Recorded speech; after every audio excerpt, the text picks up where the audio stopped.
Okay, so for number 1 on the formative, we have 3/7 divided by 2/5. So I am going to change reciprocal. So that means I'm going to keep 3/7. I'm going to change my division to multiplication and reciprocal 2/5, which means I'm going to flip it upside down. So instead of 2/5, it's going to be 5/2. I would suggest looking to see if there's anything to cross simplify here. So remember, you're going to look diagonally. So 3 and 2, those don't have anything in common. 5 and 7, those don't have anything in common. So now I'm actually just going to multiply. Remember to multiply straight across the top. So 3 times 5 is 15. And straight across the bottom, 7 times 2 is 14. And now my answer is an improper fraction. I'm going to have to change that back into a mixed number to simplify it. So remember to do this, you're going to do like top dog in the house. You're going to see how many times 14 can go into 15. So I'm going to set that up. 14 goes into 15 once, which is 14. I get 1 left over. I'm not changing it to a decimal, so I'm going to stop here, and my answer is right here, 1 whole and 1/14. So my final answer is 1 and 1/14. Now on to number 2. I have 5 2/3 divided by 2 4/15. So before I can do anything, I need to make both of these improper fractions. I don't want to work with those whole numbers. So remember to do your cartwheel around this direction. We're going to multiply and then add. So 3 times 5 is 15, plus 2 is 17, and your denominator stays the same, so 17/3 divided by, I got to make my cartwheel over here, multiply and then add. 15 times 2 is 30, plus 4 is 34. Keep your denominator, 15ths. Now that I've gotten rid of those whole numbers and made these improper fractions, now I'm going to change reciprocal. Don't forget this step. A lot of times when we change things into improper fractions, we then forget to do that reciprocal step. So I'm going to keep my 17/3, change this to multiplication, and reciprocal, so flip this, so I have 15/34. Now again, especially with these huge numbers, I'm going to want to see if I can cross simplify anything. So 3 and 15, that's pretty obvious. 3 divided by 3 is 1. 15 divided by 3 is 5. 17 and 34 do actually have something in common. It's a little harder to notice because they're pretty big numbers, but 17 goes into 34. So 17 divided by 17 is 1, and 34 divided by 17 is 2. So now I really have 1/1 times 5/2, and I can just multiply those straight across. So 1 times 5 is 5, multiply across the bottom, 1 times 2 is 2, and since my answer is an improper fraction, remember I'm going to do top dog in the house, so 5 divided by 2, 2 goes into 5 2 times, which would be 4, and I have 1 left over. Remember now I'm not making it into a decimal, so here's my answer, 2 wholes and 1/2. My final answer is 2.5.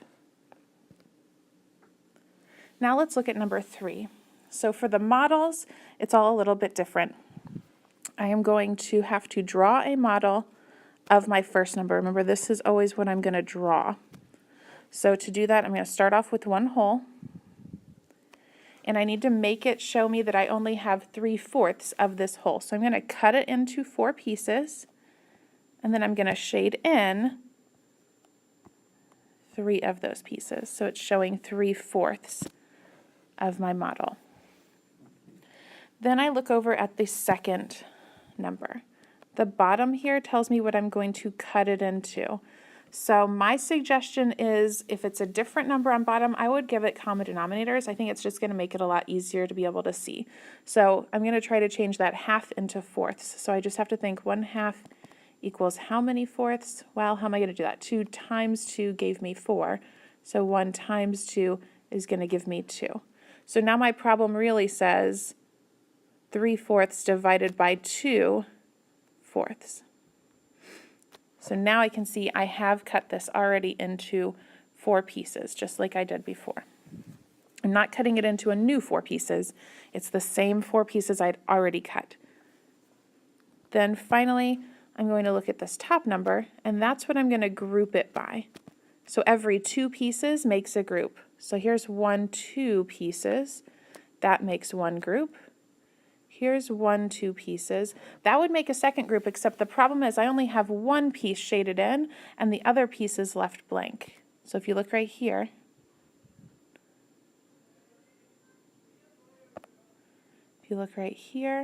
that one's shaded and this one is not. So what I'm going to do, I don't have the whole group, I have to make that into a fraction. So remember, the way you make the fraction is how many pieces are shaded. Well, one of them is. How many was I trying to get into a group? I was grouping them by 2. So 1 out of 2 pieces are shaded. So I've got 1 full group and 1/2 of a group. So my answer is 1 and 1/2. Now going on to number 4, our last model. It says 1 1/3 divided by 2/3. So again, first thing I need to do is I need to model this first one. I'm going to draw this. So I'm going to have to draw 1 full rectangle and show another third of a rectangle. So I'm going to start off with 2 holes. I'm going to cut them into 3 pieces. And then I'm going to make sure that I shade in to show that I have the entire first one. So I have that whole thing. And I've got 1 of these last pieces, 1/3, 1 out of these 3. Now that I've drawn that, I'm going to look over at my second number. I got to make sure that it's cut into this many pieces. Well, yes, we already had them both cut into 3 pieces, so I'm good there. And then the top number is showing me what I'm going to group it by. So I'm going to circle every 2 pieces makes a group. So here's 1, 2 pieces, that makes a group. I'm going to attach this piece onto the next piece, that makes a group. And these are not there, so I don't have to worry about them. So I have 2 full groups, so my answer is 2. Now what I want you to do is go to the second formative that we gave you and do those practice problems.